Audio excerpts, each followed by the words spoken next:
డ్రైవర్లకి police వాళ్ళంటే చాలా అభిమానం. డ్రైవర్లకి పోలీసు వాళ్ళంటే చాలా నమ్మకం. అలాగే డ్రైవర్లకి పోలీసు వాళ్ళంటే వాళ్ళకి కొండంత ధైర్యం.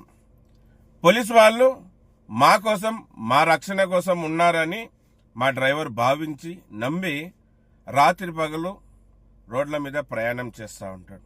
ఎందుకంటే పోలీసు వాళ్ళు మా కోసం ఉన్నారు, మాకు రక్షణ కలిగించడానికి, మాకు ఎటువంటి ఇబ్బంది రాకుండా చూసుకోవడానికి పోలీసు వాళ్ళు ఉన్నారని. పోలీసు వాళ్ళకి మన డ్రైవర్ చాలా గౌరవిస్తాడు, చాలా మర్యాద ఇస్తాడు.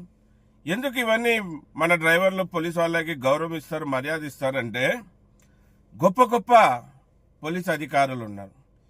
చాలా మంచి మంచి అధికారులు పోలీస్ డిపార్ట్మెంట్లో ఉన్నారు. వాళ్ళు ఎన్నో సేవలు, ఎన్నో సహాయ సహకారాలు మన డ్రైవర్ సమాజానికి అందిస్తుంటారు. ఈ కొద్ది కాలంలో కూడా చాలా దగ్గర, చాలా ఊర్లలో రాత్రి సమయంలో డ్రైవర్ల కోసం వాళ్ళు రోడ్ల మీద వచ్చి డ్రైవర్లని బండి ఆపి, తమ్ముడు అన్న నిద్ర వస్తుందా, ఆపు, కొద్దిగా బండి ఆపు, దాకి ఇంటికి దిగు, నీళ్లు తీసుకో, ముఖం కడుకో, టీ తాగని మన డ్రైవర్ని ఎంతో గౌరవప్రదంగా చూస్తున్నారు. అందుకే పోలీస్ డిపార్ట్మెంట్ అంటే మన డ్రైవర్ సమాజం అంత గౌరవిస్తుంది. మళ్ళీ అందరూ మంచోళ్ళు ఉంటారంటే కొంతమంది చెడ్డోళ్ళు కూడా ఉంటారు డిపార్ట్మెంట్లో. ఇప్పుడు మన కమ్యూనిటీలో కూడా మంచి డ్రైవర్లు ఉన్నారు, చెడ్డ డ్రైవర్లు ఉన్నారు. అలాగే పోలీస్ డిపార్ట్మెంట్లో కూడా మంచి పోలీసు వాళ్ళు ఉన్నారు, చెడ్డ పోలీసు వాళ్ళు కూడా ఉన్నారు. మళ్ళీ ఈ వీడియో చెడ్డ పోలీసు వాళ్ళ గురించి, మంచి పోలీసు వాళ్ళ గురించి వాళ్ళకి వాళ్ళకి ఎప్పుడు మనం వ్యతిరేకం కాదు. విషయం ఏమంటే నిన్నటి రోజున రాత్రి 4 గంటల సమయంలో మన డ్రైవర్ టంగుటూరు టోల్గేట్ దగ్గర నిద్ర వస్తుంటే బండి ఆపి పనుకోవడం జరిగింది. మళ్ళీ అటు పోతున్న పోలీసు వాళ్ళు బండి సైడ్ ఆగినది చూశారు. మళ్ళీ అక్కడ ఆగిన బండి ద్వారా ఎనికిలు వచ్చే ప్రయాణికులకి ఏమైనా ఇబ్బంది అవుతుందనో, లేకపోతే పార్కింగ్ పూర్తి సైడ్ లేదనో మన డ్రైవర్ని లేపడం జరిగింది. మన డ్రైవరు ఏందో ఎక్కడ పెట్టి పనుకున్నావు లే అంటే లేచాడు. లేచిన వెంటనే ఇక్కడ బండి పెట్టదు తీ అంటే తీసేకి సిద్ధపడుతున్నాడు. బండి టైర్లు అంతా కూడా చెక్ చేసుకున్నాడు, బండి స్టార్ట్ చేసుకున్నాడు. మన బండి ఏకం పెరిగాకి వెయిట్ చేస్తూ ఉంటేనే అంతలోనే కానిస్టేబుల్ ఏదో అది ఇది మాట్లాడాలి. లేదు సార్ వెళ్ళిపోతున్నాను. అక్కడున్న ఇంకో అధికారి, పెద్ద హోదా అధికారి, ఎస్ఐ గారు వచ్చి ఆ డ్రైవర్ని ఇష్టం వచ్చినట్టు కొట్టినారంట. ఆ డ్రైవర్ని ఇష్టం వచ్చినట్టు కొట్టి అమ్మ నా బూతులు తిట్టినారంట. ఇప్పుడు ఆ డ్రైవర్ చెయ్యి పని చేయడం లేదంట, ఆ విధంగా కొట్టినారంట. సార్, పోలీసు వాళ్ళంటే మాకు చాలా గౌరవం సార్. మీరే మా నమ్మకం, మీరే మా ధైర్యం. మీరు మమ్మల్ని రక్షించే మీరే మా మీద తిరుగుబడితే ఎలాగా సార్? తెలుసో తెలియకో డ్రైవర్ అక్కడ పెట్టుకున్నాడు సార్. నిద్రలో అతను అలాగే బండి తోలినాడంటే ఎన్ని ప్రమాదాలకి దారి తీస్తుంది మీరు ఆలోచించండి సార్. మీరు ఎంతో చదువుకున్న వాళ్ళు. అతను నిద్ర ఆపుకోలేని కారణంగానే అక్కడ సైడ్ ఆపి పనుకున్నాడు సార్. అలాగే నిద్రలో పోయినాడంటే ఇతను ఎవరినైనా గుద్దుతాడు, లేకుంటే ఎవరన్నా వచ్చి ఇతన్ని గుద్దుతారు. ఎంత ప్రాణ నష్టం జరుగుతుంది సార్. మీరు దాన్ని గమనించలేకపోయారా? దాని గురించి ఆలోచించలేకపోయారా? అమాయకుడు డ్రైవర్ దొరికినాడని కొడతారా సార్? సార్, ఎంత గొప్ప గొప్ప పోలీస్ అధికారులు ఉన్నారు సార్ డిపార్ట్మెంట్లో. మీరేం సార్ ఈ విధంగా డ్రైవర్ మీద చేయి చేసుకోవడం? సార్, డ్రైవర్కి భార్య పిల్లలు ఉంటారు, అతను భార్య పిల్లల గురించి ఆలోచించలేదా సార్? ఇప్పుడు అతను చేయి పని చేయకుండా ఉందంట సార్. అక్కడ కొన్ని యూనియన్ సభ్యులు అక్కడ పోయారు, సీఏ గారి దృష్టికి కూడా తీసిపోయారు. మళ్ళీ కొన్ని యూనియన్లు కూడా హ్యూమన్ రైట్స్ వాళ్ళ దృష్టికి, అలాగే ఎస్పీ గారి దృష్టికి కూడా తీసుకుపోతున్నారు. నేను ఈ వీడియో ద్వారా చెప్పేది ఏమంటే, సార్, మీరు దేశ పౌరులే, మేము డ్రైవర్లం కూడా దేశ పౌరులమే. మీరు దేశ రక్షణ కోసం ప్రభుత్వ ఉద్యోగిగా ఉన్నారు. మేము దేశ ప్రజల సేవలు చేసేకి, దేశ ప్రజల అవసరాలు తీర్చేకి మేము కూడా పనిచేస్తున్నాం. మీరు యూనిఫామ్ వేసుకుంటారు, కాకి డ్రెస్, మేము కూడా యూనిఫామ్ వేసుకుంటాం, కాకి డ్రెస్. మీరు ప్రభుత్వ ఉద్యోగి, మేము ప్రైవేట్ ఉద్యోగస్తులం, అంతే సార్ తేడా. కానీ మీరు కాపాడాల్సిన మీరే ఇలాగా డ్రైవర్ మీద దాడి చేస్తే ఎలాగా సార్? మేము ఎవరికి పోయి చెప్పుకోవాలా సార్? రక్షించాల్సిన పోలీసులే ఈ విధంగా చేస్తే ఎలాగా సార్? మళ్ళీ చూడండి, ఎక్కడంటే అక్కడ ఆపి పడుకోవడానికి మా డ్రైవర్లకి ఏం సరదా కాదు.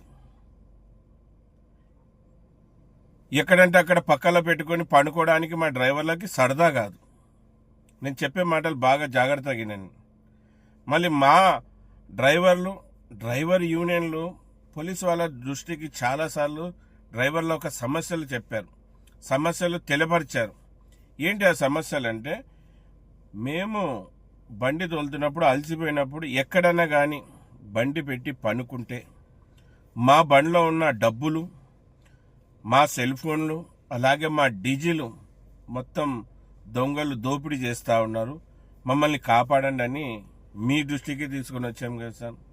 మళ్ళీ ఆ డ్రైవరు ఆ టోల్ గేట్ దగ్గర, టంగుటూరు టోల్ గేట్ దగ్గర పడుకోవడానికి కారణం ఏమంటే, అక్కడంతా లైటింగ్ ఉంటుంది, అక్కడంతా సిబ్బంది ఉంటారు, నాకు ఎటువంటి హాని జరగదు, నాకు ఎవరైనా హాని చేసేకొచ్చినా ఈ టోల్ గేట్ సిబ్బంది, అక్కడ ఉండే సెక్యూరిటీ గార్డ్స్ అంతా నన్ను కాపాడతారనే నమ్మకంతో అక్కడ పనుకున్నాడు. ఒకటి అలిసిపోయాడు. మళ్ళీ రోడ్ల మీద దొంగతనం జరగకుండా ఉంటే మళ్ళీ మా డ్రైవరు ఎక్కడైనా మంచి సేఫ్టీ ప్లేస్లో ఆపి పనుకునేవాడు కదా. ఎక్కడ పనుకున్నా డీజిల్ దొంగతనం, ఎక్కడ పనుకున్నా బండ్లో దొంగతనం చేసేస్తున్నారు డబ్బులు.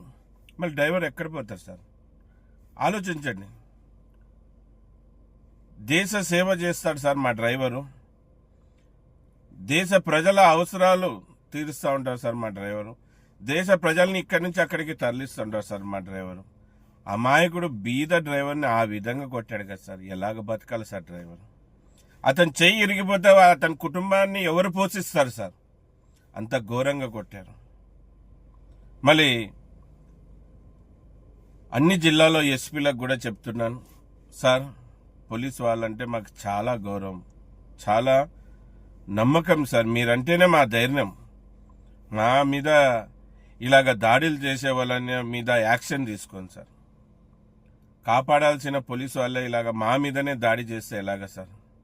మేము తప్పు చేసినామంటే, మేము రూల్స్ని పాటించలేదంటే చట్ట ప్రకారంగా మీరు చర్యలు తీసుకోండి సార్, కాదనడం లేదు. కానీ మా వాళ్ళని ఇంత హీనంగా ఘోరంగా చూడొద్దండి, ఇలాగ కొట్టొద్దండి సార్. మీ అధికారులకంతా చెప్పండి సార్. మళ్ళీ దీని మీద అన్ని యూనియన్లు కూడా యాక్షన్ తీసుకోవడం జరుగుతాయి. ఖచ్చితంగా ఏ విధంగా ఆ డ్రైవర్కి న్యాయం జరగాలో ఆ విధంగా న్యాయం ఇప్పించేంత వరకు అందరం కలిసి పోరాడతాం. మళ్ళీ డ్రైవర్ అన్నారా, మీకు చాలాసార్లు చాలా విషయాలు చెప్తా ఉంటాను నా వీడియో ద్వారా. మళ్ళీ మీరు నా వీడియోల్ని చూసి ఏం నేర్చుకుంటున్నారో నాకైతే తెలియదు, కానీ నేను చెప్పేది ఒకటే, చట్టం ఎవరి చుట్టం కాదు, చట్టం ఎవరి చుట్టం కాదు, చట్ట ప్రకారంగా అందరూ నడుచుకోవాల్సిందే.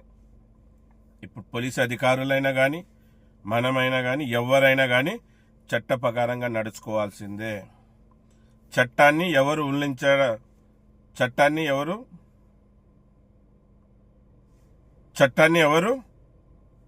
తప్పుదారి పట్టకూడదు. మళ్ళీ మనం చట్ట ప్రకారంగా నడుచుకోవాలి. చట్ట ఉల్లంఘన చేస్తే ఖచ్చితంగా వాళ్ళ మీద చర్యలు తీసుకోబడతాయి. మళ్ళీ మీకు కొన్ని విషయాలు తెలిసి ఉండాలి డ్రైవర్లకు కూడా. ఏంటంటే చూడండి, మీకు కొడుతున్నప్పుడు, ఏ అధికారులైనా కానీ కొడుతున్నప్పుడు, మిమ్మల్ని ఇబ్బంది పెడుతున్నప్పుడు మీ సెల్లులో వీడియో తీసుకోండి, ఫోటోలు తీసుకోండి. ఎందుకంటే న్యాయస్థానం ముందు మనం సాక్ష్యాలు పెట్టేది ఉంటుంది. ఇప్పుడైతే మీకు గాయాలు ఉన్నాయి కనుక ఆ గాయాలు చూపెడితే ఎవరైనా డ్రైవర్ని కొట్టినది క్లియర్గా అర్థమైపోతుంది. ఆసుపత్రికి వెళ్తే ఏ బోన్ ఇరిగింది, ఎక్కడ ఇరిగింది అనేది ఎక్స్రే తీస్తే తెలిసిపోతుంది. మళ్ళీ మనకి రాజ్యాంగం కలిగించిన హక్కుతో మనం మాట్లాడగలగాలి. మనకి దేవుడు నోరిచ్చినది తినడానికి మాత్రమే కాదు, మనకు జరిగిన అన్యాయాన్ని ప్రశ్నించడానికి కూడా. నేనే మాట్లాడాలని ఏం లేదు, ప్రతి డ్రైవర్ ప్రతి ఒక్కరూ మాట్లాడగలగాలి. మీకు జరిగిన అన్యాయాన్ని ప్రశ్నించగలగాలి. అతని అధికారి అయితే ఏంటి, అధికారి అంటే ఏంటి, ఏమి అతన్ని మన కోసం, మన రక్షణ కోసం, మన సేవ కోసం ఉన్న అతన్ని. మళ్ళీ ఆ అధికారి ఈ విధంగా చేస్తే మీరు చూస్తూ ఉండవలసిన అవసరం లేదు. చట్టాలు ఉన్నాయి మనకి, చట్ట ప్రకారంగా మనం ముందు పోదాం. మీకు ఎక్కడైనా ఈ విధంగా అన్యాయం జరిగితే 5 పైసలు ఖర్చు లేకుండా హ్యూమన్స్ రైట్స్లో ఆ అధికారి మీద కంప్లైంట్ చేయండి. ఖచ్చితంగా అతన్ని సస్పెండ్ చేయవచ్చు, లాస్ట్కి అతని ఉద్యోగం కూడా తీసి పడేయచ్చు. ప్రజా సంఘాల దృష్టికి తీసుకుపోండి. మళ్ళీ మనం ఊకే మౌనంగా ఉన్నామంటే ఇలాగే చాలామంది మన మీద దాడి చేస్తూనే ఉంటారు. మళ్ళీ డ్రైవర్లందరూ కూడా చట్టం తెలుసుకోవాలి, రాజ్యాంగం తెలుసుకోవాలి, మనకి ఏంటి హక్కులు అని తెలుసుకోవాలి. సెల్లు ఊకే సినిమా హీరోలు చేసే పాటలు చూసే కాదు, సెల్లు ఎవరో సొల్లు గొబ్బులు మాట్లాడుతుంటే చూసే కాదు. భారతీయుడిగా ఒక పౌరుడికి రాజ్యాంగంలో ఏమేమి హక్కులు ఉన్నాయి, ఒక దేశ పౌరుడికి ఏమేమి చట్టాలు వర్తిస్తాయి, ఎవరేంటి అనే విషయాలన్నీ కూడా తెలుసుకోవాలి. యూట్యూబ్లో కొట్టండి, మొత్తం వచ్చేస్తుంది మీకు ఏం హక్కులు ఉన్నాయనేది. అవన్నీ తెలుసుకోవాలి. ఎవరికి భయపడాల్సిన అవసరం లేదు. చట్ట ప్రకారంగా నడచాలి, రాజ్యాంగం ప్రకారంగా ఉండాలి. మళ్ళీ ప్రతి ఒక్కరం రాజ్యాంగాన్ని గౌరవించాలి, పోలీస్ శాఖని కూడా గౌరవించాలి, న్యాయస్థానాన్ని నమ్మాలి. న్యాయం ధర్మం వైపే ఉంటుంది. మా న్యాయం గెలుస్తుంది కనుక మీరు న్యాయం వైపు నిలబడాలి. మళ్ళీ సుత్తి కొడుతున్నా అని చెప్పుకోవద్దండి. మనకి కనీస విషయాలనే తెలిసి ఉండాలి. లీడర్ కావడమే ముఖ్యం కాదు, ఆ లీడర్ 4 లీడర్ని తయారు చేయాలి, అతనికంటే గొప్ప వాళ్ళని చేయాలనే ఉద్దేశంతోనే ఎన్నో లీడర్స్ వీడియోలు చేస్తూ ఉంటారు. నేను కూడా ప్రతి ఒక్క విషయం మీకు అవగాహన కల్పించే కారణం కూడా వీడియోల ద్వారా ఇదే. మళ్ళీ మీరందరూ తెలుసుకుంటారని. మీకు నష్టం జరిగితే మీరే ప్రశ్నించాలి, మీకు అన్యాయం జరిగితే మీరే ప్రశ్నించాలి. మరొకసారి చెప్తున్నా చూడండి, దేవుడు నోరిచ్చింది తినడానికి మాత్రమే కాదు, మీకు జరిగిన అన్యాయాన్ని ప్రశ్నించడానికి. అర్థం చేసుకోండి. నమస్తే, సలాం అలైకుం, జై భీమ్, జై హింద్, జై డ్రైవర్, జై డ్రైవర్.